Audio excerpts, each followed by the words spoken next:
The moon? You think Trevor's birthday wants to fly to the moon? I don't know. It sounds pretty far out to me. No, a clue! Oh, you see a clue. Where? Behind you! Oh, this Nintendo Switch box is our third clue.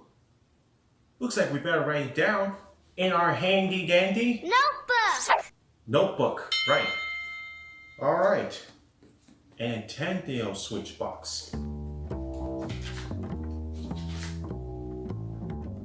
Let's draw a parallelogram for the top of the box like this, a rectangle for the front, a line for the side.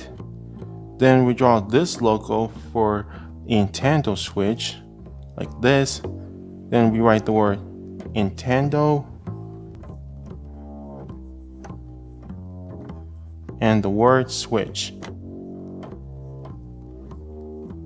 There, a Nintendo Switch box. Hey, we have all three clues. You know what that means. We're ready to sit in our Thinking chair. thinking chair. Let's go.